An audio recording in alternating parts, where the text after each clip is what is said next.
playing, Lane? I didn't think it polite to listen, sir. I'm sorry for that, for your sake. I don't play accurately. Anyone can play accurately, but I play with wonderful expression. As far as the piano's concerned, sentiment is my forte. I keep science for life. Yes, sir. And speaking of the science of life, have you got those cucumber sandwiches cut for Lady Bracknell? Yes, sir.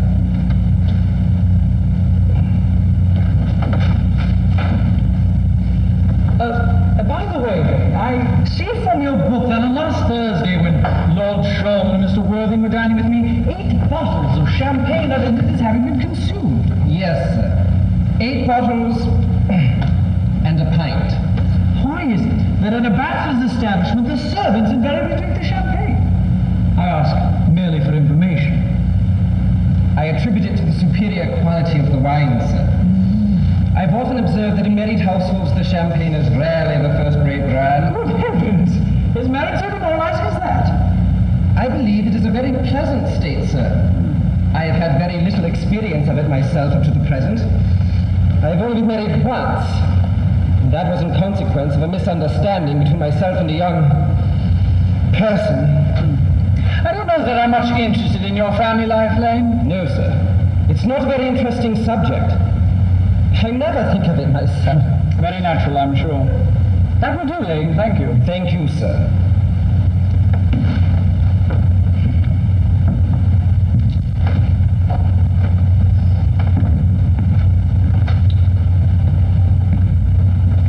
Lane's views on marriage seem somewhat lax. Really, if the law orders don't set us a good example, what on earth is the use of them? They seem as a class to have absolutely no sense of moral responsibility.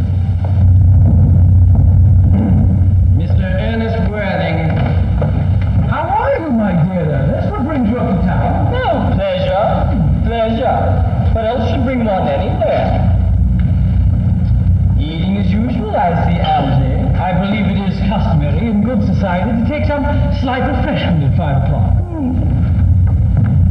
What have you been since last Thursday? Oh, in the country. What on earth do you do there? When one is in town, one amuses oneself. When one is in the country, one amuses other people. It is excessively boring. And, who are these people you amuse? Oh, neighbors. Are most neighbors of your part of Shropshire? Perfectly horrid. Never speak to one of them. How immensely must amuse them. By the way, Shropshire is your county, is it not? Shropshire? Oh, yes, of course. Hello. Why all these cups? Cucumber sandwiches. Why such reckless extravagance in one so young? Who's coming to tea? Oh, really, Aunt Augusta. And Gwendolyn. Oh, perfectly delightful. Yes, that's all very well, but my friend Aunt Augusta won't quite approve of your being there. May I ask why? My dear fellow, the way you flirt with Gwendolyn is perfectly scandalous. It's almost as bad as the way Gwendolyn flirts with you. I'm in love with Gwendolyn. I've come up to town expressly to propose to her. I thought you'd come up for pleasure. I call that business. You're utterly romantic, you are. I really don't see anything romantic in proposing. It's very romantic to be in love, but there is nothing romantic about a definite proposal. Why, one may be accepted. One usually is, I believe, and then the excitement is all over. The very essence of romance is uncertainty. If ever I get married, I shall certainly try to forget the fact.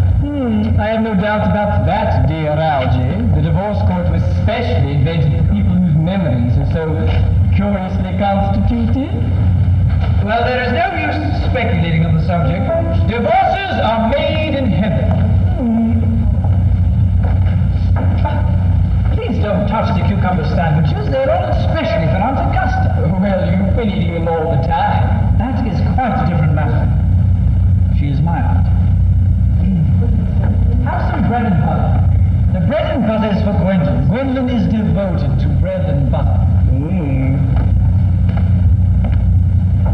And very good bread and butter it is, too. Yes, it's very well. But you need not eat it all, as if you were going to eat it all. Right, as if you were married to her already. You're not married to her already, and I don't think you ever will be. Why on earth do you say that? Well, in the first place, girls never marry the men they flirt with. Girls don't think it right. No, that is nonsense. It isn't. It is the great truth. It accounts for the extraordinary number of bachelors that one sees all over the place. And, in the second place, I don't give my consent. Well, your consent? My dear fellow, Gwendolyn is my first cousin. And before I allow you to marry her, you shall have to clear up the whole question of Cecily. Cecily? What on earth do you mean, Algy, by Cecily? I don't know anyone by the name of Cecily.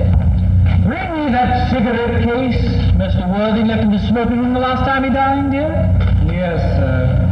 Do you mean to say that you've had my cigarette case all this time? Well, I wish you would let me know. I've been writing frantic letters to Scotland Yard about it. I was very nearly offering a large reward. Well, I wish you would offer one.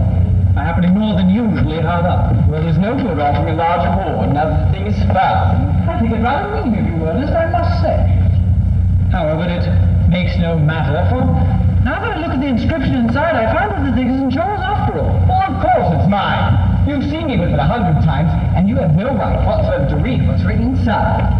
It's a very ungentlemanly thing to read a private cigarette case. Oh, it is absurd to have a hard and fast rule about what one should read and what one shouldn't. More than half of modern culture depends on what one shouldn't read. I am quite aware of the fact, and I don't propose to discuss modern culture. It isn't the sort of thing one should talk of in private. I simply want my cigarette case back. Yes, but this isn't your cigarette case. This cigarette case is a present from someone of the name of Cecily. And you said you didn't know anyone of that name. Well, if you want to know, Cecily happens to be my aunt. Your aunt? Yes. Charming old lady she is, too. Lives in Tunbridge Wells. Just give it back to me, Algy. Yes, but why does she call herself Little Cecily if she is your aunt and lives in Tunbridge Wells? From Little Cecily, with her fondest love. My dear fellow, what on earth is there in that? Some aunts are tall, some aunts are not tall. That is surely a matter that an aunt may be able to decide for herself. You seem to think that every aunt ought to be exactly like your aunt. That is absurd. For heaven's sake, give me back my cigarette case. Yes, but why does your aunt call you her uncle? From Little Cecily, with her fondest love to her dear Uncle Jack. Now, there's no objection, I admit, to an aunt being a small aunt. But why not, no matter what her size may be, she call her own nephew her uncle? I can't quite make out. Besides, your name isn't Jack at all. It's Earnest. It isn't Earnest. It's Jack. You've always told me it was Earnest. I have introduced you to everyone as Earnest. You answer to the name of Earnest. You look as if your name was Earnest. You're the most earnest-looking person I ever saw in my life. It's perfectly absurd you're saying that your name isn't Earnest. It's on your cards. Here's one of them. Mr. Ernest Worthing, B4, the Albany W. I'll keep this as proof that your name is Ernest. If ever you attempt to deny it to me, or to Gwendolyn, or to anyone else. Well, my name is Earnest in town and Jack in the country. And the cigarette case was given to me in the country. Yes, but that does not account for the fact that your small aunt Cecily, who lives at Tunbridge Wells, calls you her dear uncle. Now come, old boy. You'd much better have the thing out at once. My dear fellow, you talk exactly as if you're a dentist. It's very vulgar to talk like a dentist when one isn't a dentist. It produces a false impression. Well, that is exactly what dentists always do. Now go on. Tell me the whole thing. I may mention that I've always suspected you being a confirmed and secret bunburyist. I'm quite sure of it now. Bunburyist? What on earth do you mean by bunburyist? I'll reveal to you the meaning of that incomparable expression as soon as you're kind enough to inform me why you are Earnest in town and Jack in the country. Well, produce my cigarette case first. Here it is.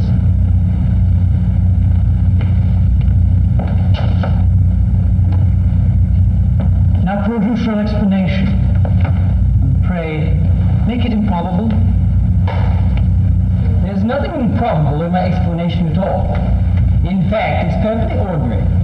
Old Mr. Thomas Cardew, who adopted me when I was a little boy, made me in his will guardian to his granddaughter, Miss Cecily Cardew.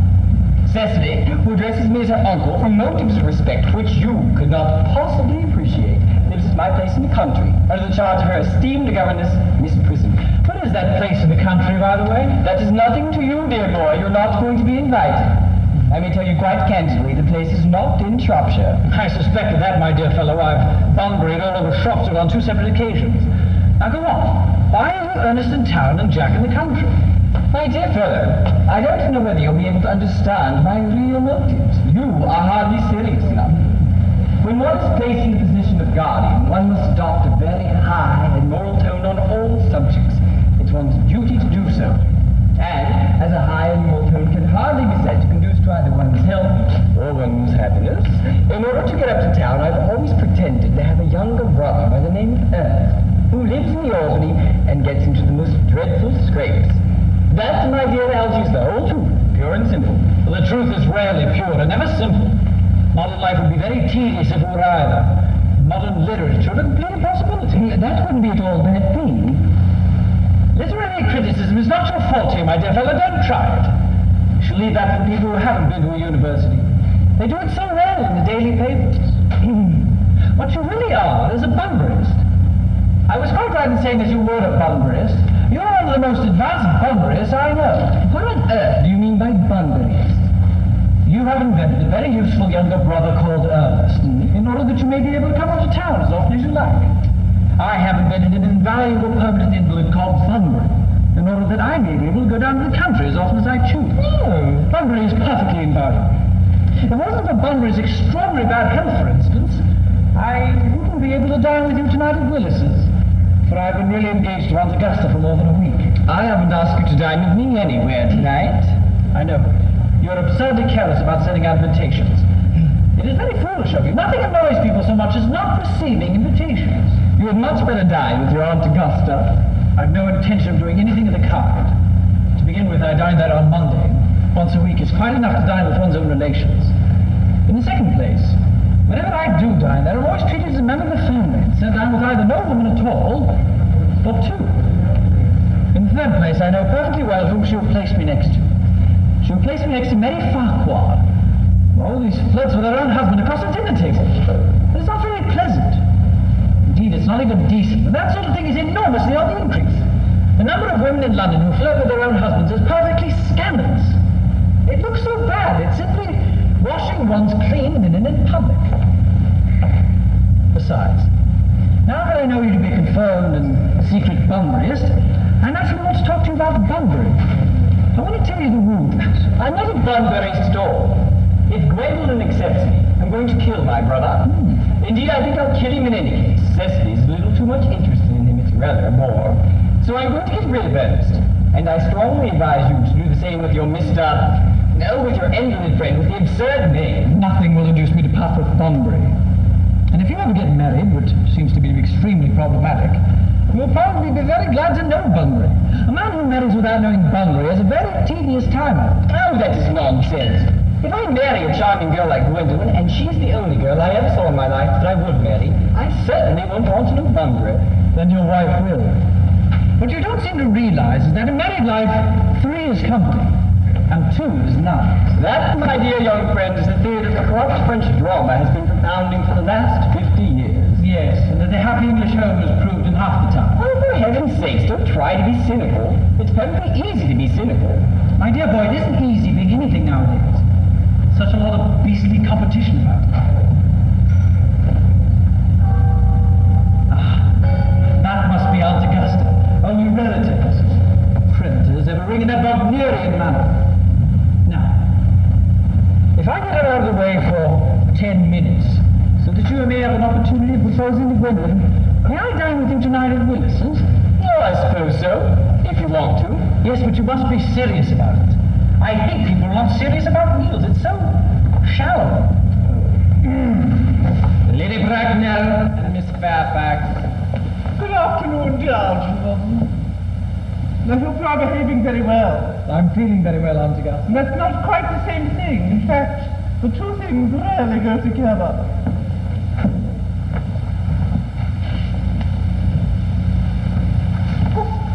Dear me, you are smart. I am always smart.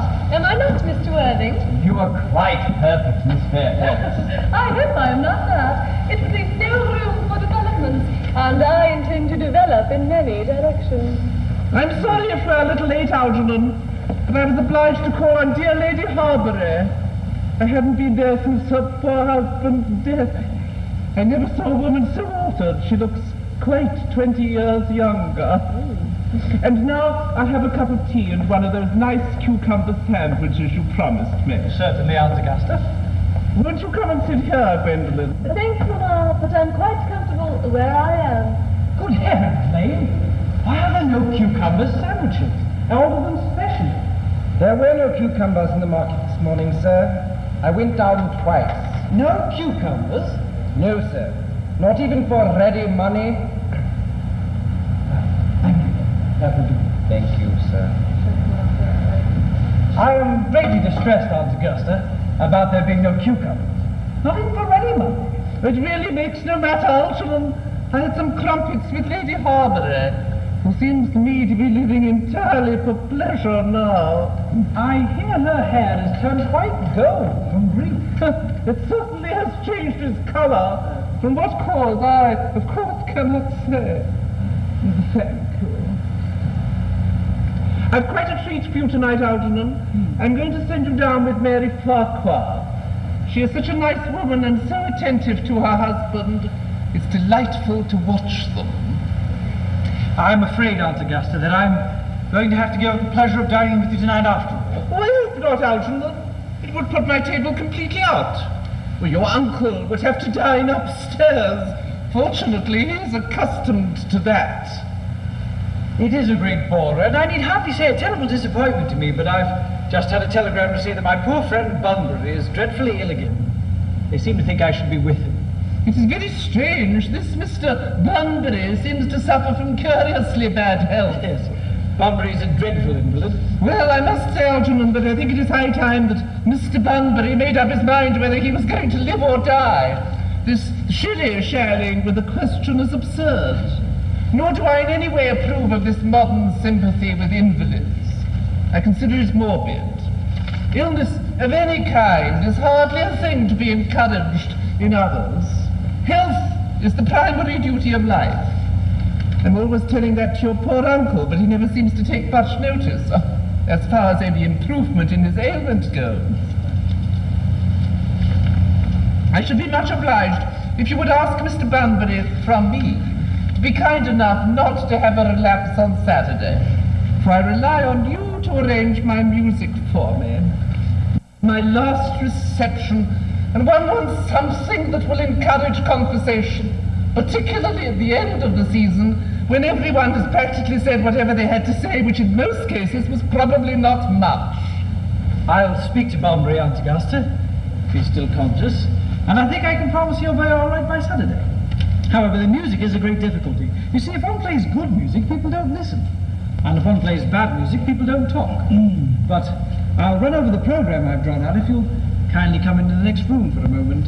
Thank you, Algernon. It is very thoughtful of you. I'm sure the program will be delightful after a few expurgations. French songs I cannot possibly allow. People always think them improper, and either look shocked, which is vulgar, or laugh, which is worse. But German sounds a thoroughly respectable language, and indeed I believe is so. Gwendolyn, you will accompany me. Certainly, Mamma.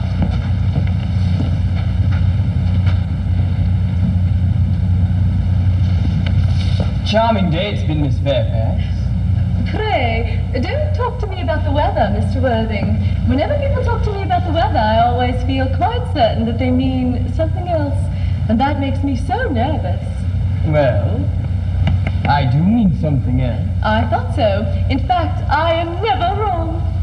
And I would like to be allowed to take Lady Bracken's temporary absence. I would certainly advise you to do so. Mamma has a way of coming back suddenly into a room that I have often had to speak to her about. Miss Fairfax, ever since I've met you, I've admired you more than any other girl I've ever met since I met you. Yes, I'm quite well aware of the fact, and I often wish that in public, at any rate, you had been more demonstrative. For me, you have always had an irresistible fascination. Even before I met you, I was far from indifferent to you. We live, as I hope you know, Mr. Worthing, in an age of ideals. The fact is constantly mentioned in the more expensive monthly magazines, and has reached the provincial pulpit, I'm told. And my ideal has always been to love someone of the name of Earnest. There is something in that name that inspires absolute confidence. The moment that Algernon first mentioned to me that he had a friend called Earnest, I knew I was destined to love you. You really love me, Gwendolyn? Passionately. Oh, darling, you don't know how happy you've made me. My own Earnest. But you don't mean to say you couldn't love me if my name wasn't Ernest? But your name is Earnest. Well, yes, I know it is. But supposing it was something else, you don't mean to say you couldn't love me even then? Ah, that is clearly a metaphysical speculation, and like most metaphysical speculations, has very little reference at all to the actual facts of real life as we know them. Well, personally, darling, to speak quite candidly, I don't much care for the name of Ernest. I don't think the name suits me at all. It suits you perfectly. It is a divine name. It has music of its own. It produces vibrations. Well, really, Gwendolyn, I must say I think there are lots of other much nicer names. I think Jack, for instance, is a charming name. Jack? No, there is very little music in the name Jack. Any at all, indeed. It does not thrill. It produces absolutely no vibrations. I have known several Jacks, and they all, without exception, were more than usually plain. Besides, Jack is a notorious domesticity for John. And I pity any woman who is married to a man called John. She would probably never be allowed to know the entrancing pleasure of a single moment's solitude. The only really safe name is Ernest. Gwendolyn, I must get christened at once. I mean, we must get married at once. There's no time to be lost. Married, Mr. Worthing? Well, surely. You know that I love you, and you've led me to believe, Miss Fairfax, that you are not absolutely indifferent to me. I adore you, but you haven't proposed to me yet. Nothing has been said at all about marriage. The subject hasn't even been touched on. Well, may I propose to you now? I think it would be an admirable opportunity, and to spare you any possible disappointment, Mr. Worthing, I think it only fair to tell you quite frankly beforehand that I'm fully determined to accept you. Gwendolyn. Yes, Mr. Worthing, what have you got to say to me? Oh, you know what I have to say to you. Yes, but you don't say it.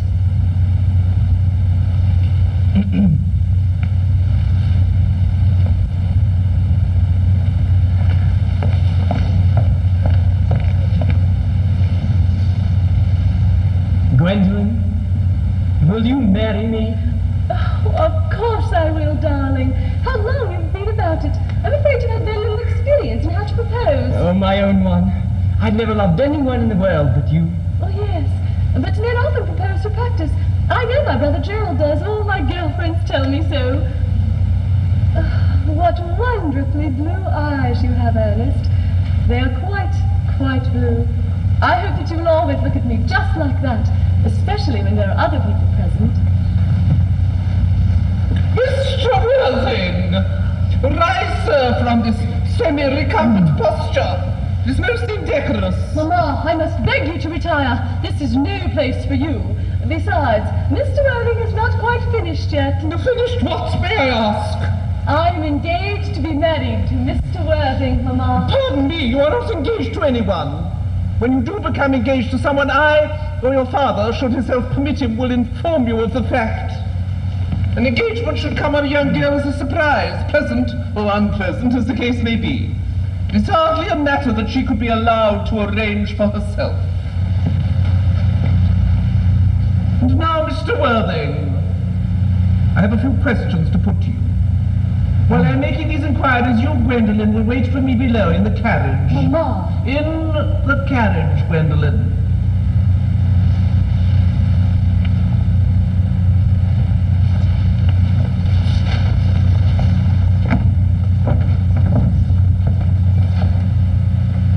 Gwendolen, the carriage. Yes, Mamma.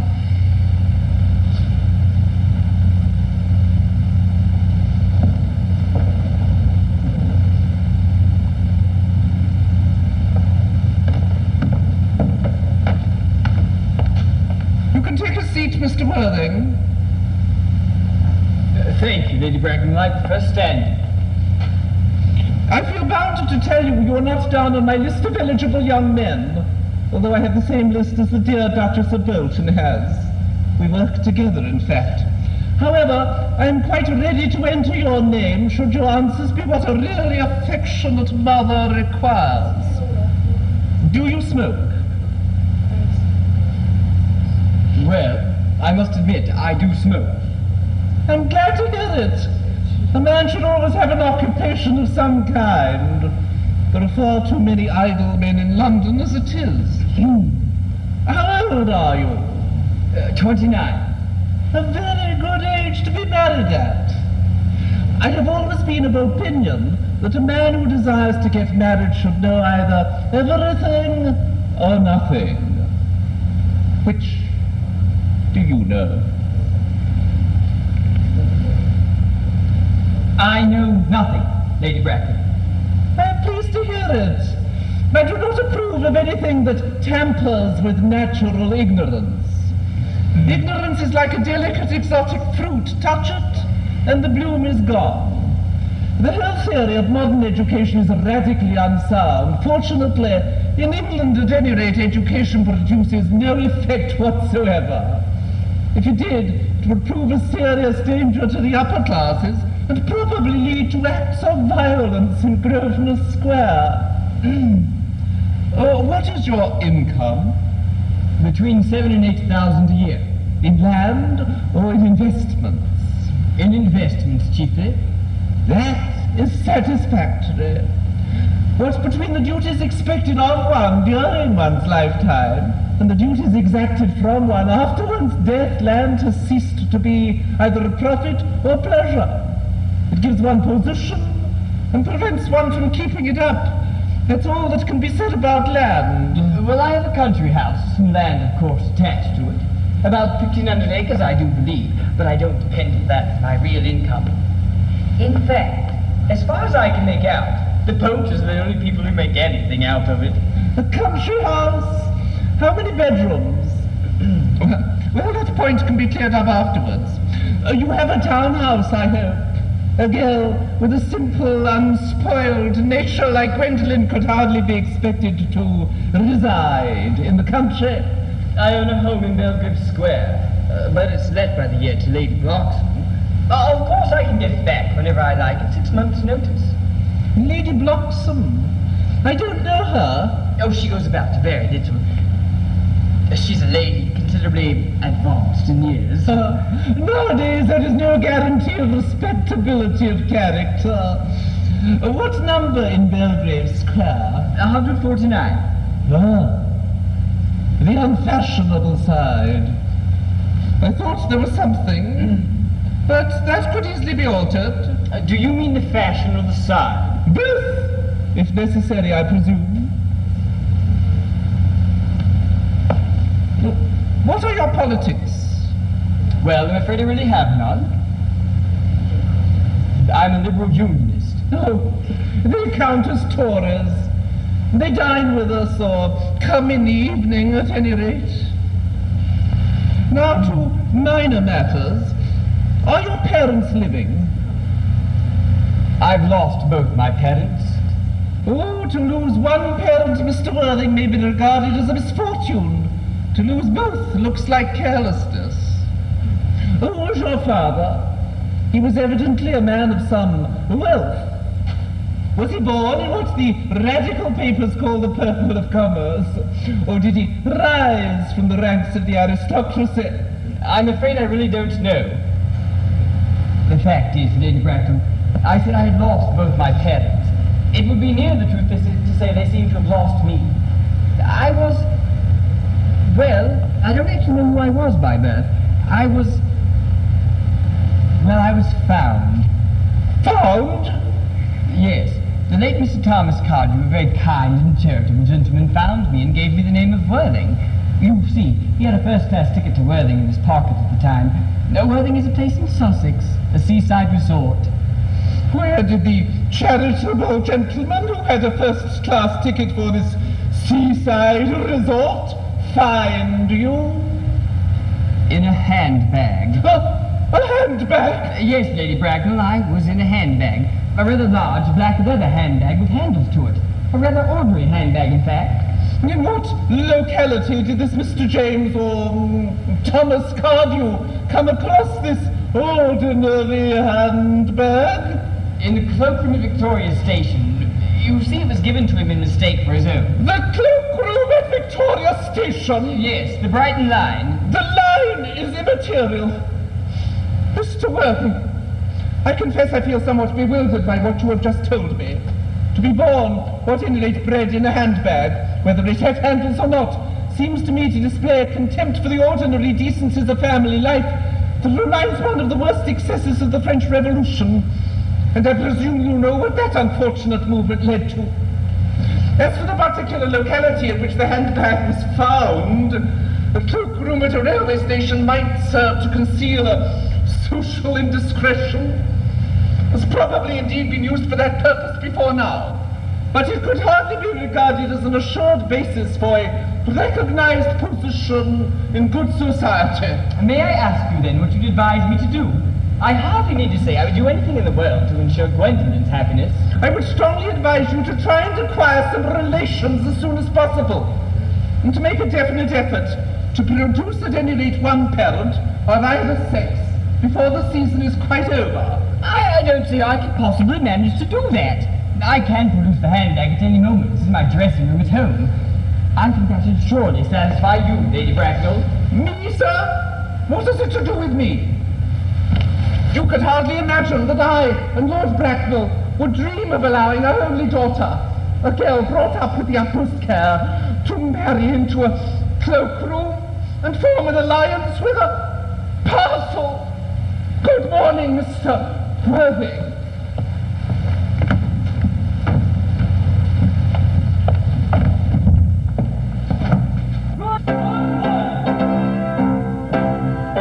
Oh, for goodness sake, don't that gas now, Jim. Oh, how idiotic you are. Did it go off all right, old boy? You don't mean to say Gwendolyn refused you? I notice the way she has. Gwendolyn is always refusing people. I think at most ill-natured of her. Oh, Gwendolyn's as right as a trivet. As far as she's concerned, we are engaged. Her mother is perfectly unbearable. Never met such a gorgon. I don't really know what a gorgon's like, but I'm quite sure that Lady Bracknell is one. In any case, she is a monster, without being a myth, which is rather unfair.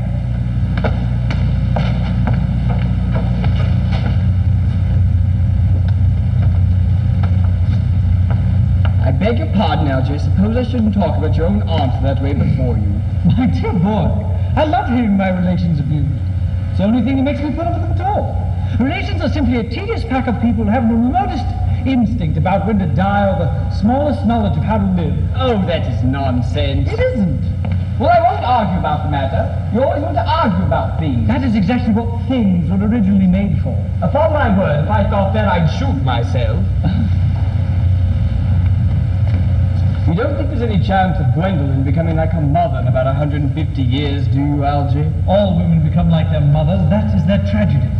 No man does, that's his. Is that clever? Well, it's perfectly phrased and quite as true as any observation in civilized life should be. Well, I'm sick to death of cleverness. Everyone is clever nowadays.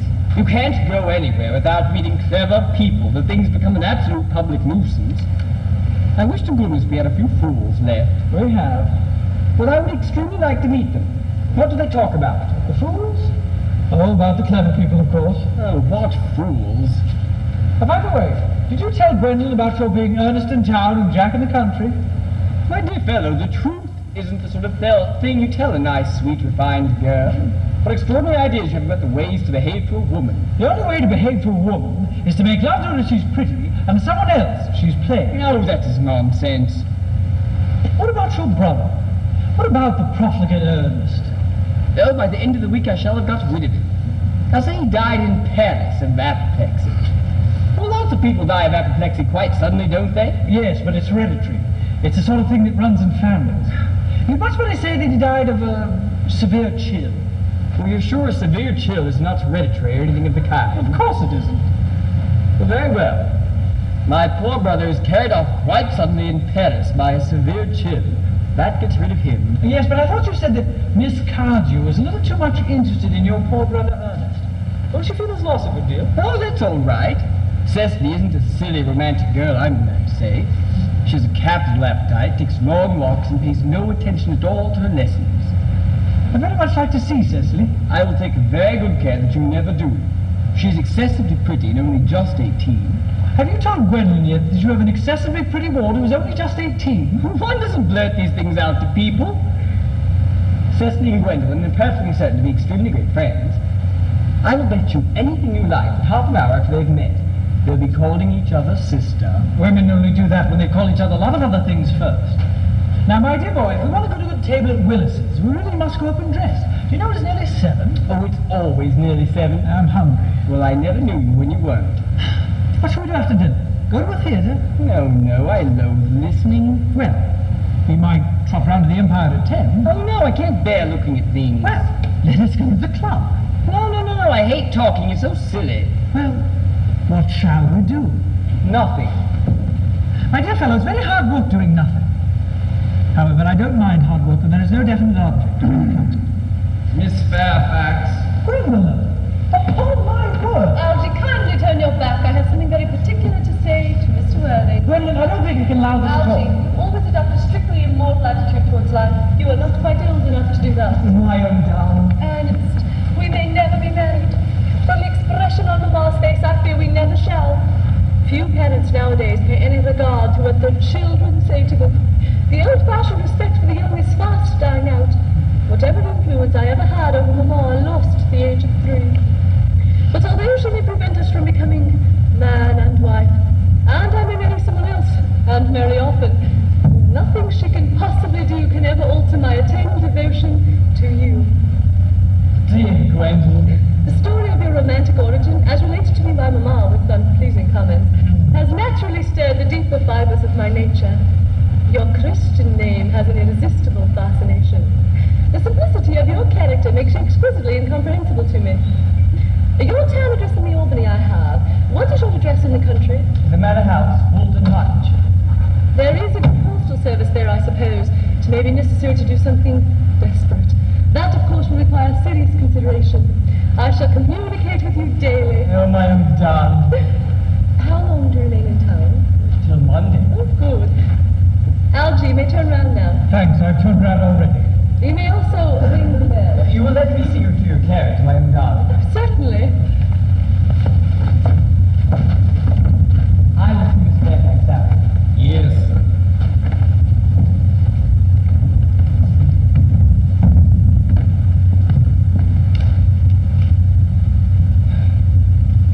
A glass of sherry, babe.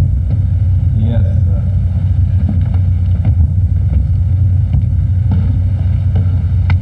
Tomorrow late I'm going Bunbury. Yes, sir. May pack all my dress clothes, my smoking jacket, and all the Bunbury suits. Yes, sir.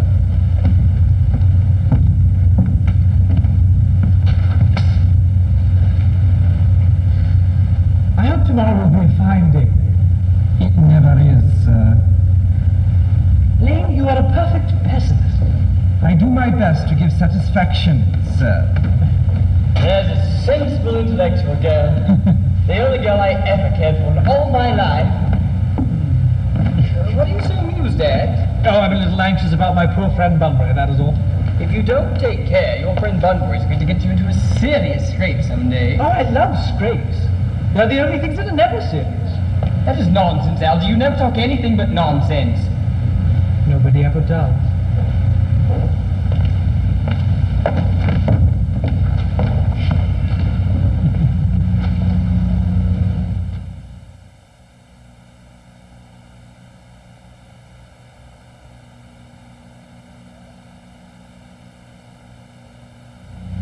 Cecily?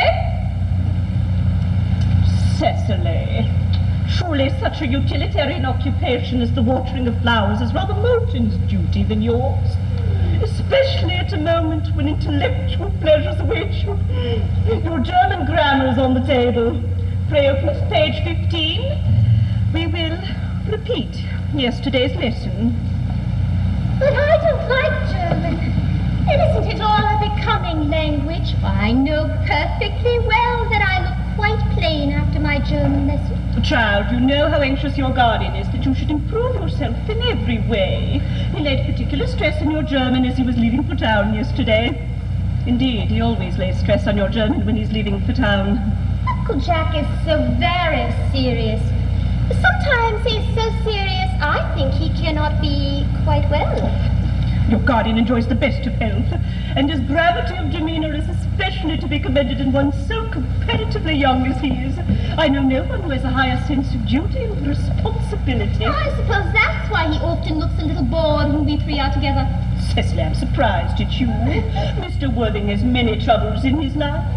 Idle merriment and triviality would be out of place in his conversation. And you must remember his constant anxiety about that unfortunate young man, his brother. I wish Uncle Jack would allow that unfortunate young man, his brother, to come down here sometimes. We might have a good influence over him, Miss Prism. I am sure you certainly would. Oh, you know German and geology and things of that kind influence a man so very much. I do not think that even I could produce an effect on a character that, according to his own brother's admission, is irretrievably weak and vacillating. Indeed, I am not sure that I would desire to reclaim him. I'm not in favor of this modern mania for turning good people into bad people at a moment's notice. As a man sows, so shall he reap. You must put away your diary, Cecily. I really don't see why you should keep a diary at all. I keep a diary in order to enter the wonderful secrets of my life. If I didn't write them down, I should probably forget all about them. To memory, my dear Cecily, is the diary that we all carry about with us. Yes, but it usually chronicles the things that have never happened and couldn't possibly have happened. I believe that memory is responsible for nearly all the 3-volume novels that Moody sends us. Do not speak slightingly of the 3-volume novel, Cecily. I wrote one myself in earlier days. Did you really, Miss Prism? How wonderfully clever you are. Oh, I hope it did not end happily. I don't like novels that end happily. They depress me so much. Well, the good ended happily, the bad unhappily. Well, that is what fiction means. Oh, I suppose so, but it seems very unfair. And was your novel ever published? Alas, no. The manuscript, unfortunately, was abandoned. Oh. I use the word in the sense of lost or mislaid. To your work, child, these speculations are profitless. Oh, but I see dear Dr. Chasuble coming up through the garden. Dr. Chasuble, this is indeed a pleasure. And how are we this morning? Miss Prism, you are, I trust, well. Miss Prism has just been complaining of a slight headache. I think it would do her so much good to have a short stroll with you in the park, Dr. Chasuble. Cecily, I haven't mentioned anything about a headache. Oh, no, dear Miss Prism, I know that. But I felt instinctively that you had a headache. Indeed, I was thinking about that and not about my German lesson when the rector came in. I hope, Cecily, that you are not inattentive. Oh, I am afraid I am. That is strange. Were I fortunate enough to be Miss Prism's pupil, I would hang upon her lips. I spoke metaphorically. My metaphor was drawn from bees. Yes. Mr. Worthing, I suppose, has not returned from town yet? We do not expect him till Monday afternoon. Ah, yes. He usually likes to spend his Sundays in London. He is not one of those whose sole aim is enjoyment, as by all accounts that unfortunate young man his brother seems to be. But I must not disturb Egeria and her pupil any longer. Egeria, my name is Letitia, Doctor. A classical allusion merely, drawn from the pagan authors. Well, I shall see you both, no doubt, at evensong. Well, I think, dear Doctor, that I will have a stroll with you. I find I have a headache after all, and a walk might do it good. With pleasure, Miss Prism, with pleasure. We might go as far as the schools and back. Oh, that would be delightful. Cecily, you will read your political economy in my absence. The chapter on the fall of the rupee you may omit. It is somewhat too sensational. Even these metallic problems have their melodramatic side.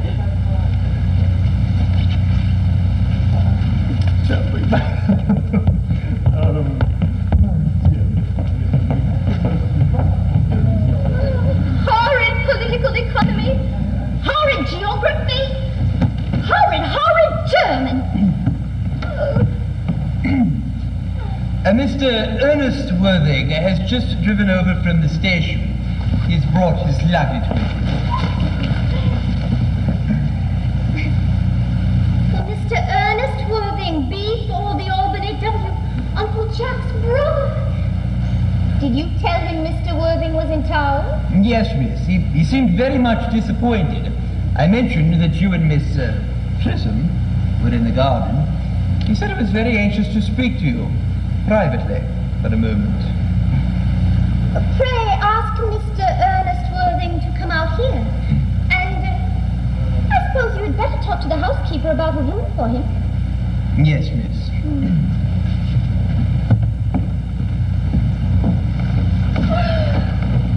I've never met any really wicked person before. I feel rather frightened. I'm so afraid he'll look just like everyone else. He does. You are my little cousin Cecily, I'm sure. You are under some strange mistake. I am not little. In fact, I believe I am more than usually tall for my age. But I am your cousin, Cecily. You, I see from your card, are my Uncle Jack's brother. My cousin Earnest. My wicked cousin Earnest. Oh, I'm not wicked, cousin Cecily. You mustn't think that I'm wicked. Well, if you're not, then you have certainly been deceiving us all in a very inexcusable manner. I hope you have not been leading a double life, pretending to be wicked and being really good all the time. Well, that would be hypocrisy. Of course, I have been rather reckless. I'm glad to hear it. In fact, now that you mention the subject, I have been very bad. My own small way. Oh, well, I don't think you should be so proud of that. Though I'm sure it must have been extremely pleasant. It's much pleasanter being here with you. I can't understand how you are here at all. Uncle Jack won't be back till Monday afternoon. Oh, that is a terrible disappointment. I am obliged to go up on the first train on Monday morning. I have a business appointment in London that I'm anxious to miss. Couldn't you miss it anywhere but in London? No, the appointment is in London. Well, I understand, of course, how important it is not to keep a business engagement if one wants to retain a sense of the beauty of life. But still, I think you had better wait till Uncle Jack arrives. I know he wants to speak to you about your emigrating. About my what? Your emigrating. He has gone up to buy your outfit. Well, I certainly wouldn't let Jack buy my outfit. He has no taste in neckties at all. Well, I don't think you will require neckties. Uncle Jack is sending you to Australia. Australia? I'd soon have done. Well, he said at dinner on Wednesday night that you would have to choose between this world, the next world, and Australia. Oh, well. This world is good enough for me, cousin Cecily. Yes. But are you good enough for it? So I'm afraid I'm not that. That is why I want you to reform me. You might make that your mission, if you don't mind, cousin Cecily. I'm afraid I have no time this afternoon. Well, would you mind my reforming myself this afternoon? It's rather quixotic of you, but I think you should try. I will. I feel better already. You're looking a little worse. That is because I'm hungry. How thoughtless of me. I should have remembered that when one is going to lead an entirely new life, one requires regular and wholesome meals. Won't you come in? Thank you. Might I have a buttonhole first? I never have any appetite unless I have a buttonhole first. A marachandi. No, I'd sooner have a pink rose. Why? Because you're like a pink rose, cousin Cecily.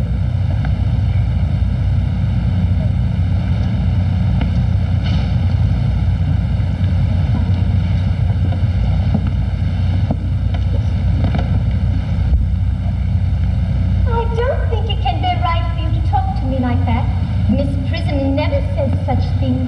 Miss Prism is a short-sighted old lady. You are the prettiest girl I ever saw. Miss Prism says that all good looks are a snare. They're a snare every sensible man would like to be caught in. Oh, I don't think I should care to catch a sensible man. I shouldn't know what to talk to him about.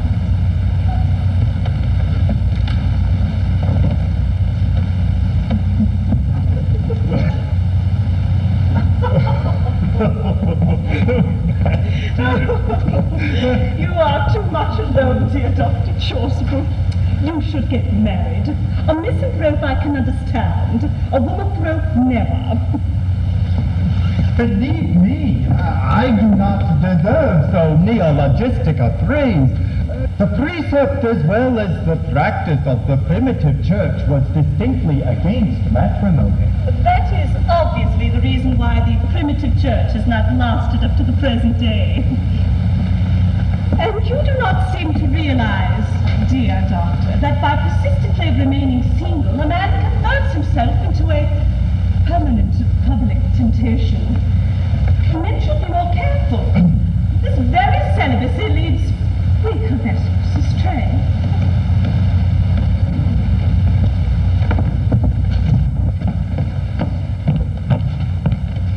But is a man not equally attractive when married?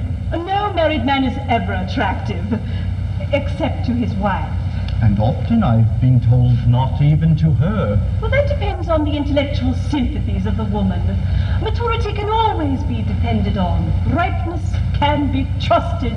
Oh, young women are green. I spoke horticulturally. My metaphor was drawn from fruits. Oh, but where is Cecily? Perhaps she followed us to the school. Mr. Worthing?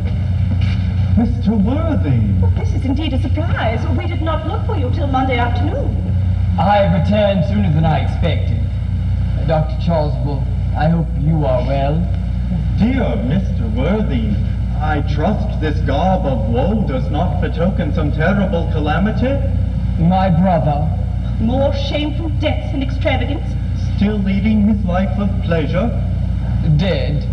Your brother Earnest dead? Quite dead. Well, what a lesson for him. I trust he will profit by it.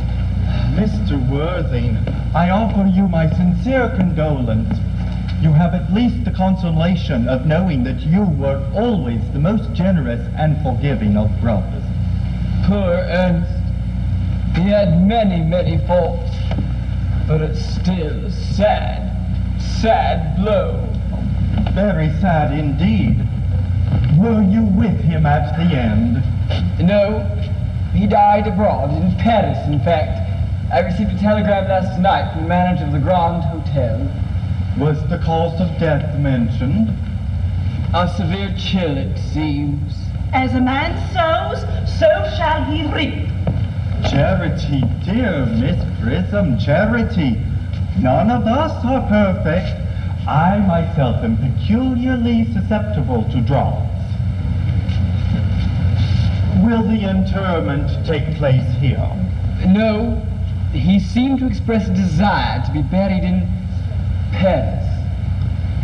Oh. It's in Paris. I fear that hardly points to any very serious state of mind at the last. You would no doubt wish me to make some slight allusion to this tragic domestic affliction next Sunday. My sermon on the meaning of the manna in the wilderness can be adapted to almost any occasion, joyful, or as in the present case, distressing. I've preached it at harvest celebrations, christenings, confirmations, on days of humiliation and festal days. The last time I delivered it was in the cathedral as a charity sermon on behalf of the Society for the Prevention of Discontent among the Upper Orders. The bishop, who was present, was much taken by some of the analogies I drew. That reminds me, Dr. Chasuble. I think you mentioned christenings. I suppose you know how to christen all right. I mean, of course, you are continually christening, aren't you? It is, I regret to say, one of the rector's most constant duties in this parish. I have often spoken to the poorer classes on the subject, but they don't seem to know what thrift is. But is there any particular infant in whom you are interested, Mr. Worthing? Your brother was, I believe, unmarried, was he not? Oh, yes. Well, people who live entirely for pleasure usually are. But it's not for any child, dear doctor. I'm very fond of children. No, in fact, I would like to be christened myself this afternoon if you have nothing better to do. But surely, Mr. Worthing, you have been christened already. I don't remember anything about it. Well, have you any grave doubts on the subject? I certainly intend to have.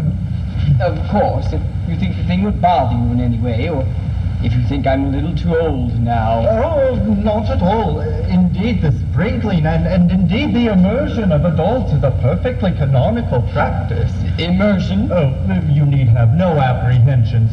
Sprinkling is all that is necessary, or indeed, I think, advisable. Our weather is so changeable. At what hour would you wish the ceremony performed? Oh, I thought I might trot around about 5, if that would suit you. Perfectly. In fact, I have 2 similar ceremonies to perform at that time.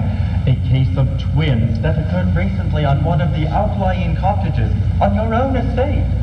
Oh, poor Jenkins, the carter, a most hard-working man.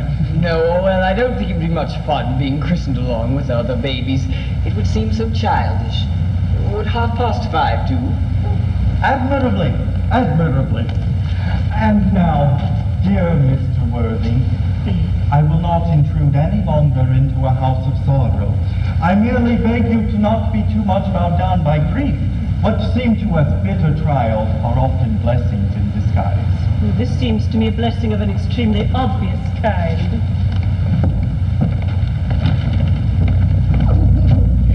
Uncle Jack, I am pleased to see you back. But what horrid clothes you've got on. Do go and change, Cecily. My child. What is the matter, Uncle Jack? Do look happy. You look as if you had a toothache, and I have got such a surprise for you. Who do you think is in the dining room? Your brother. Who? Your brother, Ernest. He arrived about half an hour ago. My brother in the dining room? This is nonsense. I haven't got a brother. Oh, don't say that. However badly he may have behaved to you in the past, he is still your brother. Oh, you couldn't be so heartless as to disown him. I'll tell him to come out, and you will shake hands with him, won't you, Uncle Jack? These are very joyful tidings. After we'd all been resigned to his loss, his sudden return seems to me peculiarly distressing. My brother in the dining room? What can all this mean? It's perfectly absurd. Brother John! Good heavens! I've come down from town to tell you that I'm very sorry for all the trouble I've given you, and that I intend to lead a better life in the future.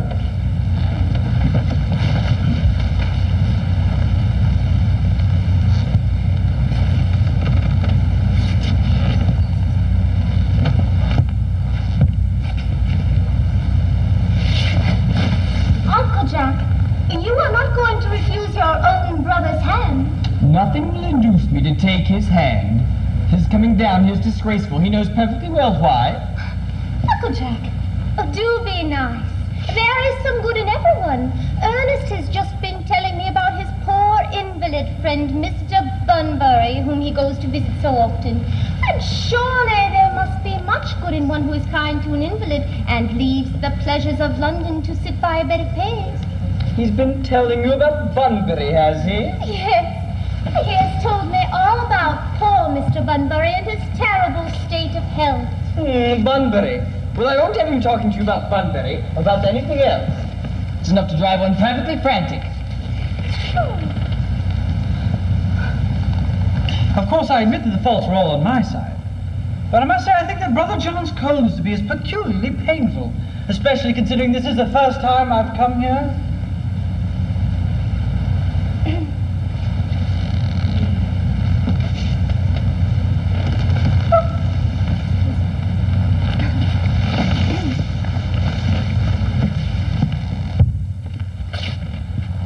Jack. If you do not shake hands with Ernest, I will never forgive you. Never forgive me? Never, never, never.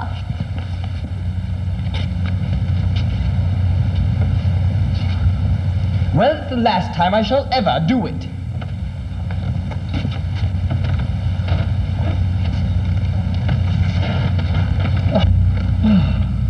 It's pleasant, is it not, to see so perfect a reconciliation? I think we might leave the two brothers together. Cecily, you will come with us. Certainly, Miss Prism. My little task of reconciliation is over. You've done a beautiful action today, dear child. But we must not be premature in our judgments. I feel very happy.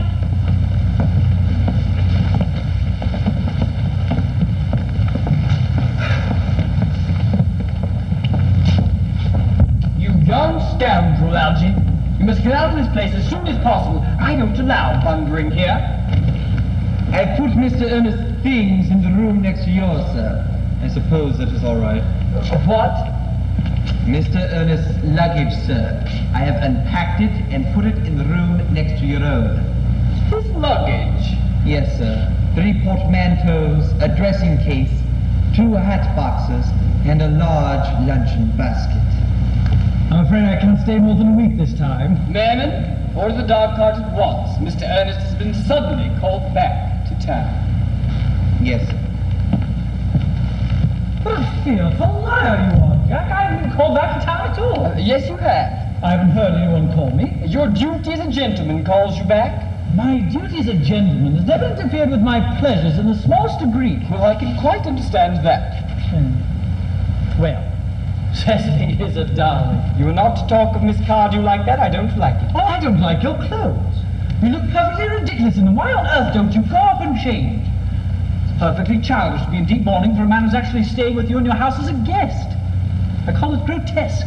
You are not staying in my house as a guest or anything else. You've got to leave by the 4:05 train. Well, I certainly wouldn't leave you so long as you're in mourning. It'd be most unfriendly. If I was in mourning, you'd stay with me, I suppose.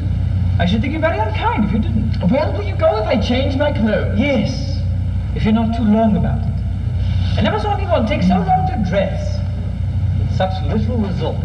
Well, in any case, it's better than always being overdressed as you are. If I'm occasionally a little overdressed, I more than make up for it by being always immensely overeducated. Your vanity is ridiculous, your conduct an outrage, and your presence in my garden utterly absurd. However, you've got to leave by the 4:05, and I hope you have a very pleasant journey back to town. This, bungering, as you call it, has not been a great success for you, has it?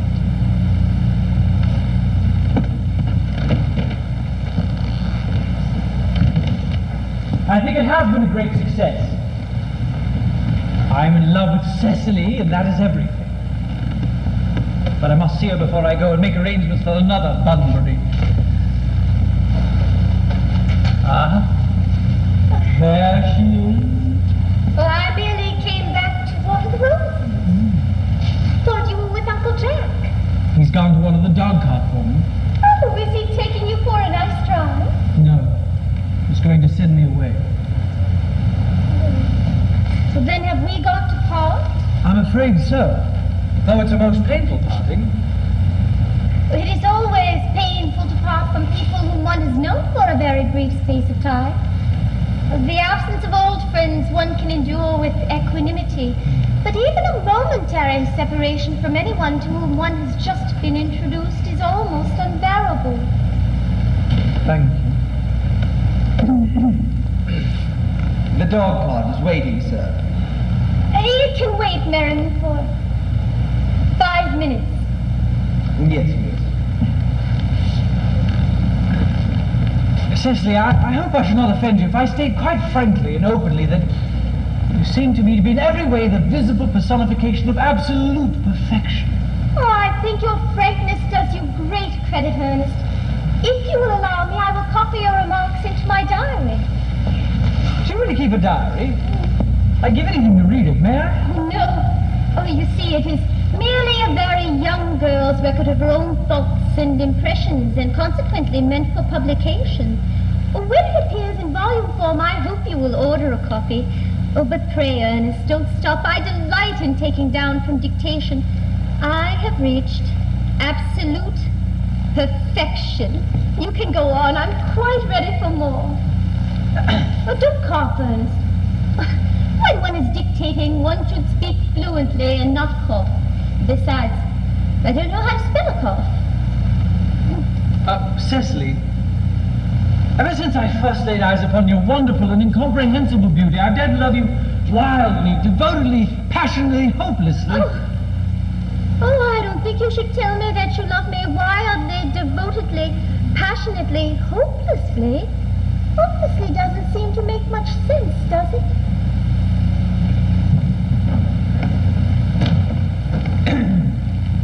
The dog cart is at the door, sir. Tell her to come round next week. At the same hour? Yes, sir.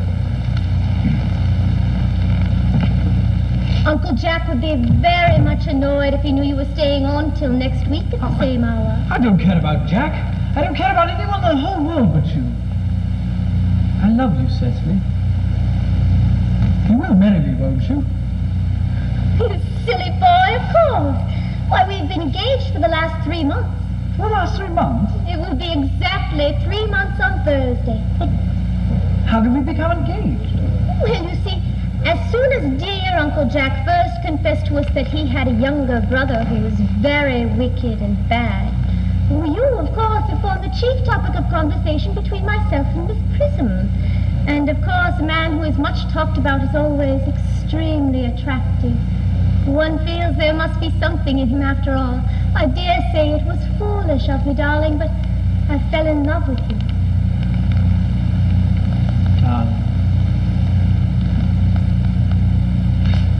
And when will our engagement actually settle? Oh, on the 14th of February last. Worn out by your entire ignorance of my existence, I determined to end the matter one way or the other. And after a long struggle with myself, I finally accepted you under this dear little tree here. But the next day, I bought this little ring in your name. Oh, and here is the little bangle with the true lover's knot I promised you always to wear. Did I give you this? Very pretty, isn't it? Oh, yes, you've wonderfully good taste, Ernest. It's the excuse I've always given for your leading such a bad life. And here is the box in which I keep all your dear letters. My letters? But my own sweet Cecily, I never wrote you any letters. You need hardly remind me of that, Ernest. I remember only too well that I was forced to write all your letters for you. I wrote always 3 times a week, sometimes oftener. Do let me read them. Oh, I couldn't possibly. They would make you far too conceited. The 3 you wrote me after I'd broken off our engagement are so beautiful and so badly spelled that even now I can hardly read them without crying a little. But was our engagement ever broken off? Of course it was. On the 22nd of last March. You can see the entry if you like.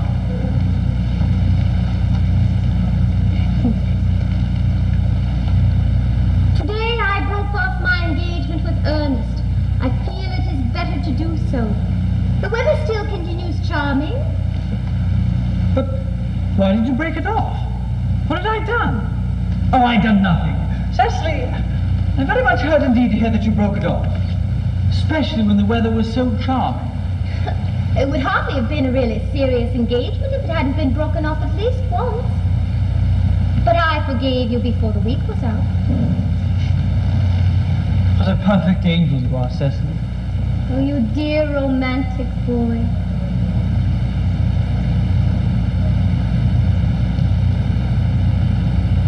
I hope your hair curls naturally, does it? Yes, of course.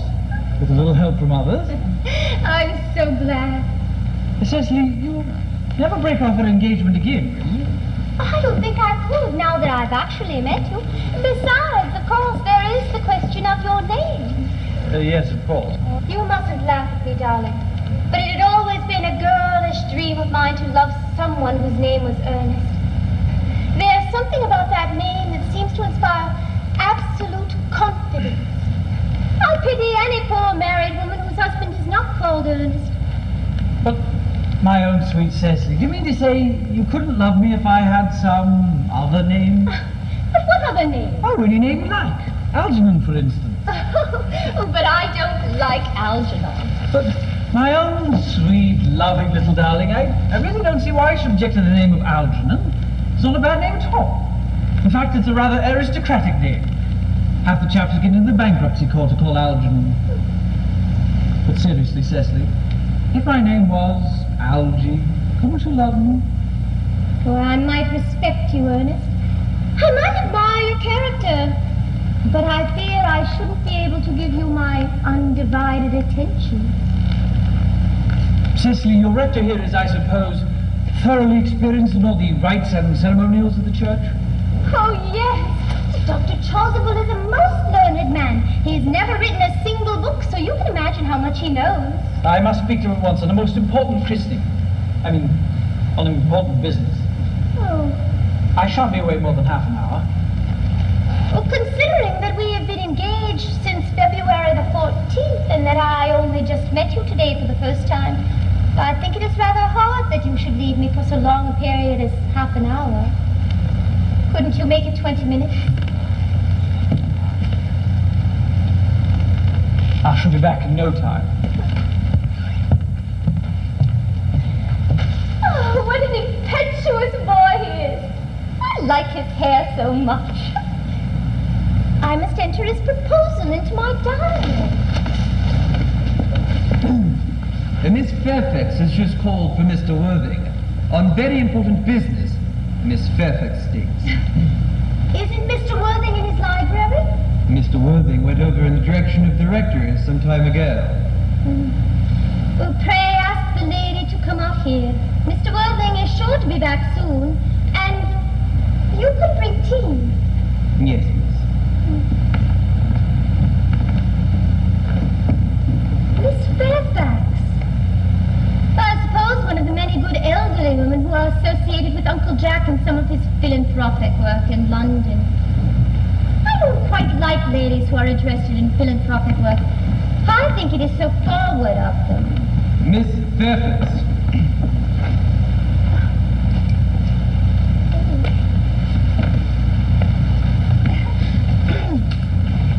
Pray, let me introduce myself to you.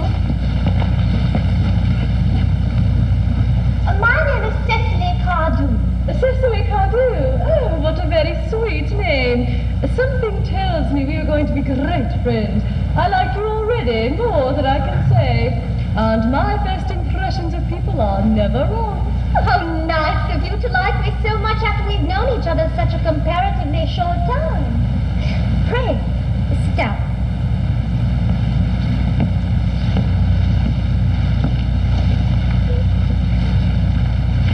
I may call you Cecily, may I not? With pleasure. And you will always call me Gwendolen, won't you? If you wish. Then that is all quite settled, is it not? I hope so. Perhaps this might be a favourable opportunity for my mentioning who I am. My father is Lord Bracknell. You have never heard of Papa, I suppose? I don't think so. Outside the family circle, Papa, I'm glad to say, is entirely unknown. I think that is quite as it should be. The home seems to be the proper sphere for the man. And certainly, once a man begins to neglect his domestic duties, he becomes painfully effeminate, does he not? And I don't like that. It makes men so very attractive. Cecily, Mamma, whose views on education are remarkably strict, has brought me up to be extremely short-sighted. So do you mind if I'm looking at you through my glasses? Oh, not at all, Gwendolen. I am very fond of being looked at. You are here on a short visit, I suppose? Oh, no. I live here.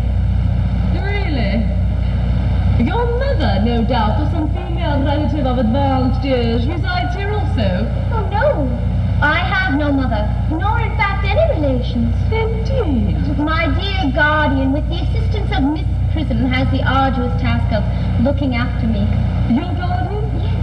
I am Mr. Worthing's ward. Oh. she never mentioned to me that he had a ward. How secretive of him. He grows more interesting hourly. I am not sure, however, that the news inspires me with feelings of unmixed delight. I am very fond of you, Cecily. I have liked you ever since I met you. But I am bound to state that now that I know that you're Mr. Worthing's ward, I cannot help expressing a wish that you were, well, just a little older than you seem to be, and not quite so very alluring in appearance. In fact, if I may speak candidly, Pray do. I think that whenever anyone has anything unpleasant to say, one should always be quite candid. Well, to speak with perfect candor, Cecily, I wish that you were fully 42 and more than usually plain for your age. Ernest has a strong, upright nature. He is the very soul of truth and honor. Disloyalty would be as impossible to him as deception. But even men of the noblest possible moral character are extremely susceptible to the influence of the physical charms of others. Modern, no less than ancient history, supplies us with many most painful examples of what I refer to. If it were not so, indeed, history would be quite unreadable. I beg your pardon, Gwendolyn. Did you say Ernest? Yes. Oh, but it is not Mr. Ernest Worthing who is my guardian. It is his brother, his elder brother. Ernest never mentioned to me that he had a brother. Oh, I am sorry to say they have not been on good terms for a long time. Well, that accounts for it. And now that I think of it, I've never heard any man mention his brother. The subject seems distasteful to most men. Cecily, you have lifted a load off my mind. I was growing almost anxious. It would have been terrible if any cloud had come across a friendship like ours, would it not? Of course, you are quite sure that it is not Mr. Ernest Worthing who is your guardian? Quite sure. In fact, I am going to be his. I beg your pardon? Dearest Gwendolyn, there is no reason why I should make a secret of it to you. Our little county newspaper is sure to chronicle the fact early next week. Mr. Ernest Worthing and I are engaged to be married. My darling Cecily, I think there must be some slight error. Mr. Ernest Worthing is engaged to be married to me. The announcement will appear in the Morning Post on Saturday at the latest. I'm afraid you must be under some misunderstanding. Ernest proposed to me exactly 10 minutes ago.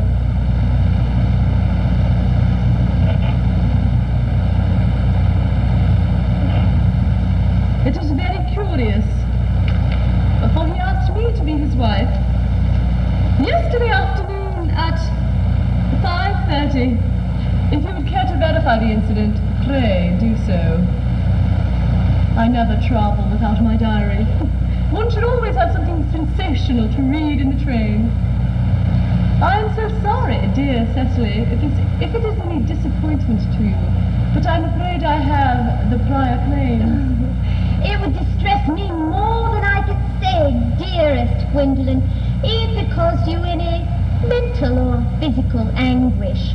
But I feel bound to point out that since Ernest proposed to you, he clearly has changed his mind. If the poor fellow has been entrapped into any foolish promise, I shall consider it my duty to rescue him at once, and with a firm hand. Whatever unfortunate entanglement my dear boy may have got himself into, I will never reproach him with it after we are married. Do you allude to me, Miss Cardew, as an entanglement? You are presumptuous. On an occasion of this kind, it becomes more than a mortal duty to speak one's mind. It becomes a pleasure. Do you suggest, Miss Fairfax, that I entrapped Ernest into an engagement? How dare you? This is no time for wearing the shallow mask of manner. When I see a spade, I call it a spade. I'm glad to say that I have never seen a spade.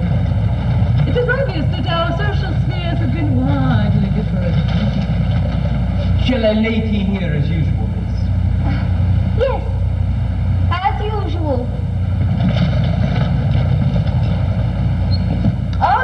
interesting walks in the vicinity, Miss Cardew? Oh, yes, a great many. From the top of one of the hills quite close, one can see 5 counties. 5 counties? I don't think I should like that. I hate crowds.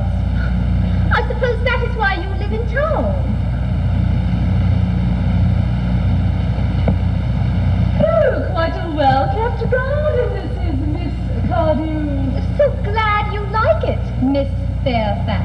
I had no idea there were any flowers in the country. Oh, flowers are as common here, Miss Fairfax, as people are in London. Personally, I cannot understand how anybody manages to exist in the country, if anybody who is anybody does. The country always bores me to death. Oh, this is what the newspapers call agricultural depression, is it not? I understand the aristocracy are suffering terribly from it at present. It is almost an epidemic amongst them, I've been told. May I offer you some tea, Miss Fairfax? Thank you. Detestable girl. But I require tea. Sugar? No, thank you. Sugar is no longer in fashion.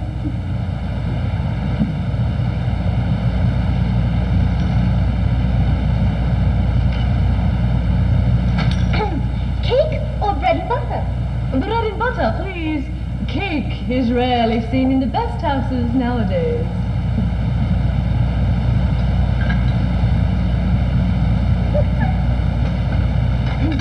Hand that to Miss Fairfax.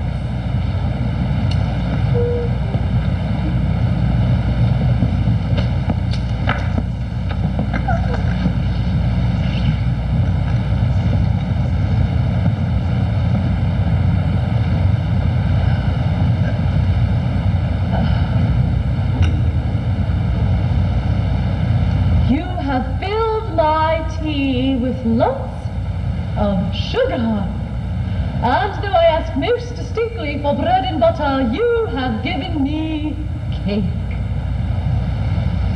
I am known for the gentleness of my disposition and the extraordinary sweetness of my nature, but I warn you, Miss Cardew, you may go too far.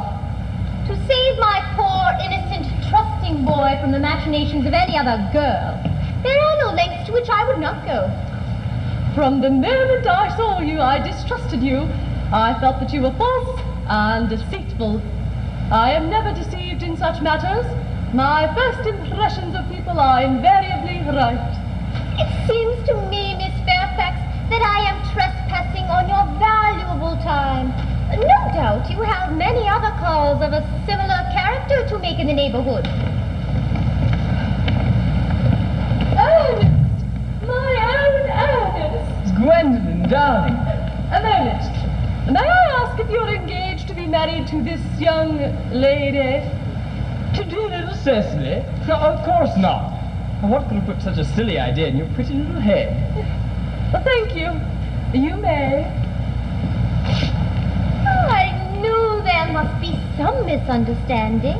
The gentleman whose arm is at present round your waist is my guardian, Mr. John Worthing. I beg your pardon. This is Uncle Jack. Jack. Here is Ernest. My own love. A moment. May I ask you, are you engaged to be married to this young lady? To what young lady? Oh, good heavens! Gwendolyn? Yes, to good heavens, Gwendolyn. What could have put such a silly idea in your pretty little head? Thank you. You may. I felt there was some slight error, Miss Cardew. The gentleman who is at present embracing you is my cousin, Mr. Algernon Moncrief. Algernon Moncrief? Oh.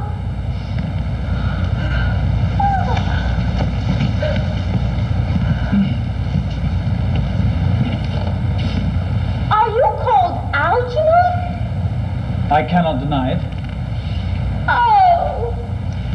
Is your name really John? Well, I could deny it if I liked. I could deny anything I liked, but my name certainly is John. It's been John for years. Oh! A gross deception has been practiced on us both. My poor, wounded Cecily. My sweet, wronged Gwendolen.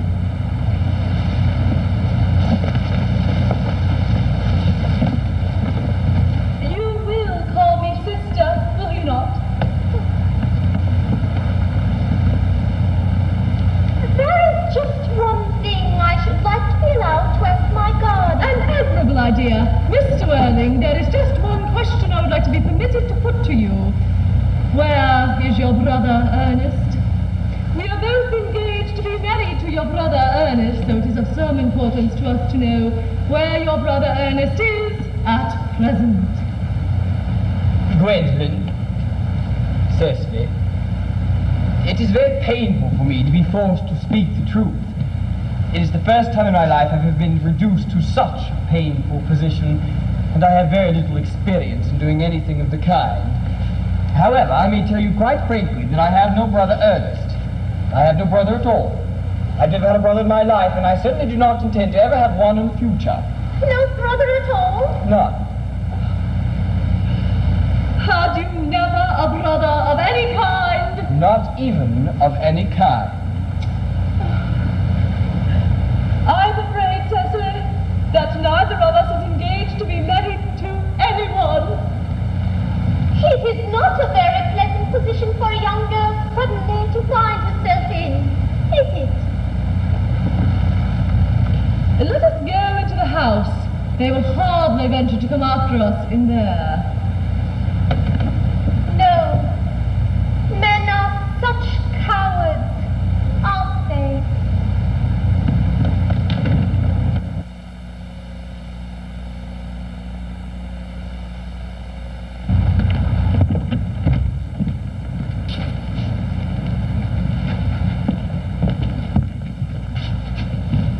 This ghastly state of things is what you call bumbering, I suppose. Yes, and what a perfectly wonderful Bunbury it is.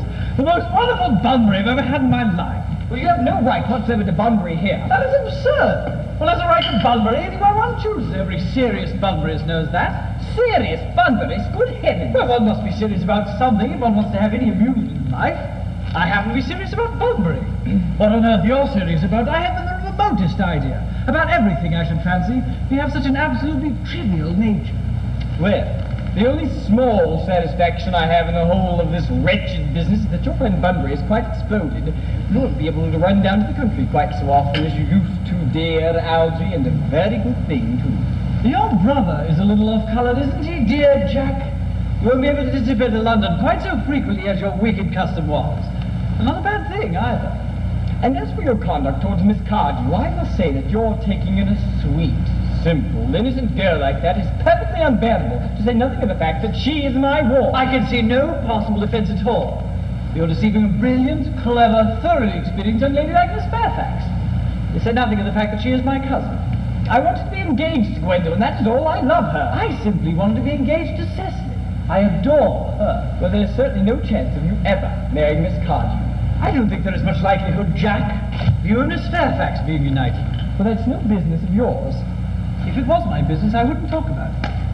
It's very vulgar to talk about one's business. Only people like stockbrokers do that, and then merely at dinner parties. How you can sit there calmly eating muffins when we're in this horrible trouble I can't make out. You seem to me to be perfectly heartless. Well, I can't eat muffins in an agitated manner. The butter would probably get on my cuffs. One should always eat muffins quite calmly. It's the only way to eat them. Your eating muffins at all is perfectly unreasonable under the circumstances. When I am in trouble, eating is the only thing that consoles me. Indeed, when I am in really great trouble, as anyone who knows me intimately will tell you, I refuse everything, except food and drink. At the present moment I'm eating muffins because I'm unhappy.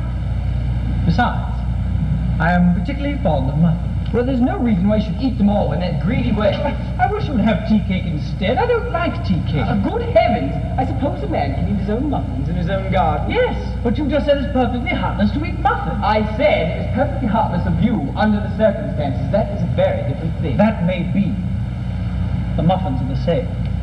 Algy, I wish to goodness you would go. You can't possibly ask me to go without having some dinner. It is absurd. I never go without my dinner. No one ever does, except vegetarians and people like that. Besides, I've just made arrangements with Dr. Charles to be christened at 5:45 under the name of Earnest. My dear fellow, the sooner you give up that nonsense, the better. I made arrangements this morning with Dr. Charles will be christened myself at 5:30, and I, naturally, will take the name of Earnest. Gwendolyn would wish it. We both can't be christened Earnest, it's absurd. Besides, I have They have moments of physical courage of which we women know absolutely nothing. Darling. Darling.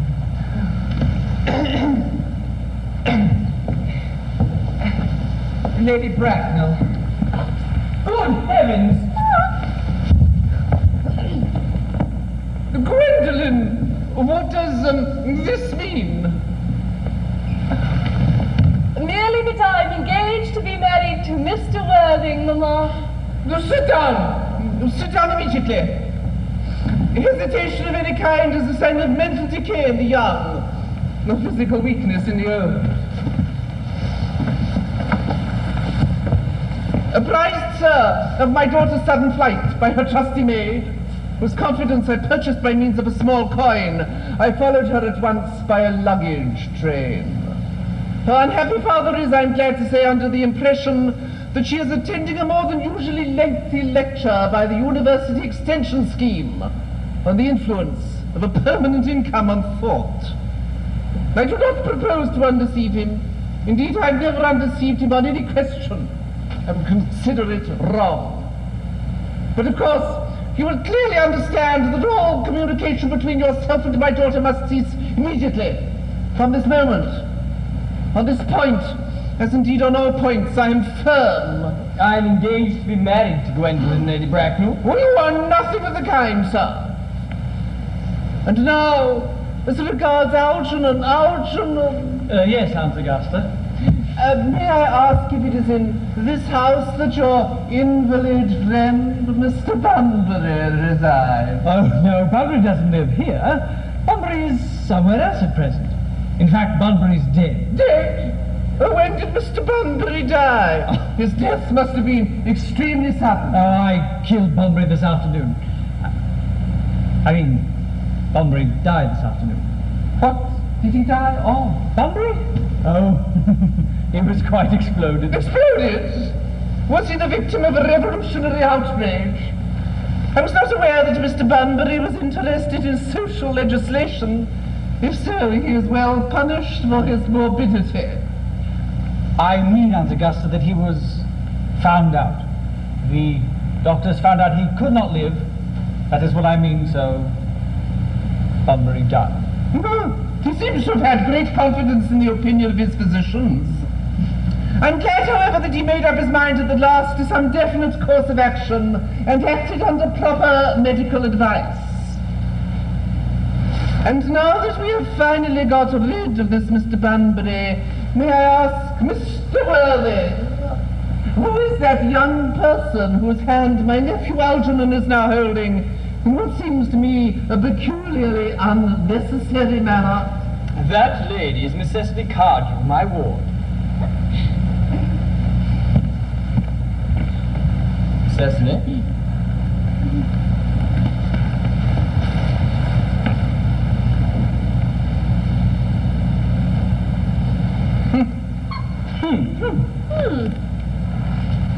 I am engaged in marriage to Cecily, Aunt Augusta. I beg your pardon. Mr. Moncrief and I are engaged to be married, Lady Bracknell. I do not know whether there is anything peculiarly exciting in the air of this particular part of Hertfordshire, but the number of engagements that go on seem to me considerably above the proper average that statistics have laid down for our guidance. I think some preliminary inquiry on my part would not be out of place. Mr. Worthing, is Miss Cardew at all connected with any of the larger railway stations in London? I merely desire information. Until yesterday, I had no idea there were any families or persons whose origin was a terminus. Miss Cardew is the granddaughter of the late Mr. Thomas Cardew of 149 Belgrave Square, SW, Javas Park, Dorking, Surrey, and the Sporting, Fifeshire, NB. That sounds not unsatisfactory. 3 addresses always inspire confidence, even in tradesmen. But what proof have I of their authenticity? I have carefully preserved the court guides of the period, Lady Bracknell. They are open to your inspection. I have known strange errors in that publication. Miss Cardew's family solicitors are Messrs. Markby, Markby, and Markby. Markby, Markby, and Markby. A firm of the very highest position in their profession. Indeed, I am told that one of the Mr. Markbys is occasionally to be seen at dinner parties. So far, I am satisfied. That's very kind of you, Lady Bracknell. I have also in my possession, you'll be glad to hear, certificates of Miss Cardew's birth, baptism, whooping cough, registration, vaccination, confirmation, and the measles, both the German and the English variety. Ah, a life crowded with incident, I see. Though perhaps somewhat too exciting for a young girl. I am not myself in favor of premature experiences. Gwendolen, the time approaches for our departure. We have not a moment to lose. As a matter of form, Mr. Worthing, I had better ask you if Miss Cardew has any little fortune? Oh, about £130,000 in funds, that is all. Goodbye, Lady Bracknell. So pleased to have seen you. A moment, Mr. Worthing. £130,000, and in the funds. Miss Cardew seems to me a most attractive young lady now that I look at her. Few girls of the present day have any really solid qualities, any of the qualities that last and improve with time. We live, I regret to say, in an age of surfaces. Come over here, dear.